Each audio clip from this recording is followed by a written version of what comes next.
ये वाक़या आज से 15 साल पहले कराची में रहने वाली लड़की का है जिसका नाम लाइबा था।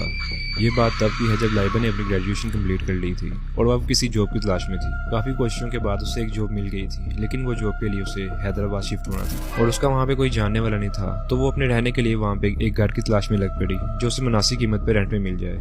थोड़ा ढूंढने और पता करवाने के बाद उसे अपने ऑफिस के करीब एक घर किराए पे मिल गया था। उस घर में बूढ़ी औरत अकेली रहा करती थी और उस औरत का एक बेटा था जो कि बैरून मुल्क काम किया करता था। लाइबा को वो घर मुनासिब कीमत में मिल गया था तो उसने वहाँ पे रहना शुरू कर दिया। उस घर के 2 फ्लोर थे। लाइबा ऊपर वाले फ्लोर में रहा करती थी और नीचे वो बूढ़ी औरत अकेली रहती थी। लाइबा का फ्लोर 2 हिस्सों में तकसीम था और एक हिस्सा देखने से ऐसा लगता था जैसे ये काफी अरसे से बंद पड़ा हुआ हो और वहाँ कई सालों से कोई गया भी ना हो। लाइबा के फ्लोर में एक विंडो थी जहाँ से सामने का घर साफ नजर आता था। उस घर में एक औरत और उसकी एक छोटी बेटी रहती थी। लाइबा की उनसे कभी बात नहीं हुई थी, लेकिन कई बार वो औरत काम करती हुई लाइबा को विंडो से साफ नजर आती थी और उसकी बेटी भी खेलते हुए उसको नजर आती थी। बहरहाल वक्त गुजरने के साथ साथ लाइबा का काम में दिल लग गया था, लेकिन उसे अपने पोर्शन के दूसरे हिस्से से एक अजीब सी पूरी शरारत महसूस होती थी और वो सोचती थी घर के इस वाले हिस्से को बंद करने की वजह क्या होगी। एक रात लाइबा ऑफिस में काम ज्यादा होने की वजह से लेट हो गई, तो जब वो घर वापस आई उस वक्त रात 11 बजे का वक्त था।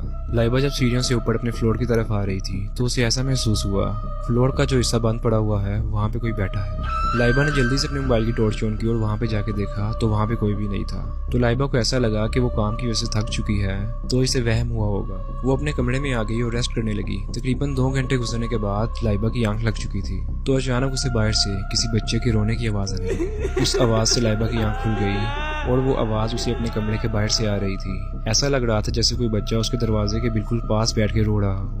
लाइबा जल्दी से उठी और दरवाजा खोल के बाहर देखने चली गई और जब उसने बाहर जाके देखा तो बाहर कोई भी नहीं था।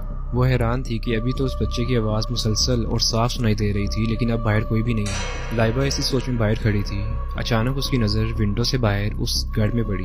उसे वहां पर उसी औरत की बेटी नजर आई जो कि वहां खड़ी होकर लाइबा की तरफ मुसलसल देख रही थी और एक अजीब सी शक्ल बनाकर हंस रही थी, जैसे कि उसे पता हो कि लाइबा क्या देखने बाहर आई है। लाइबा अभी उसे पूछने ही वाली थी कि वो रात की इस वक्त यहाँ पे क्या कर रही है, तो देखते ही देखते वो बच्ची अपने घर की रेलिंग पे खड़ी हो गई और उसने वहां से नीचे छलांग लगा दी। लाइबा ये देख के बहुत ज्यादा डर गई थी। वो जल्दी से खिड़की के पास गई और नीचे देखने लगी, लेकिन उसे नीचे कोई भी नजर नहीं आया। लाइबा बहुत परेशान थी कि अभी तो उसे वो बच्ची नीचे छलांग लगाती हुई नजर आई है, लेकिन अब नीचे कोई भी नहीं है।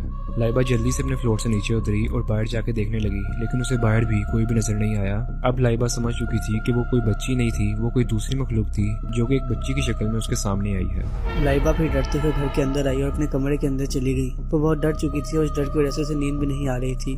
वो बस अपने कमरे में बैठी हुई थी और ऐतल कुर्सी पढ़ रही थी। उसकी वो रात ऐसे ही खौफ में गुजरी। अगले दिन लाइबा ने रात में होने वाला सारा वाकया अपनी एक दोस्त को बताया।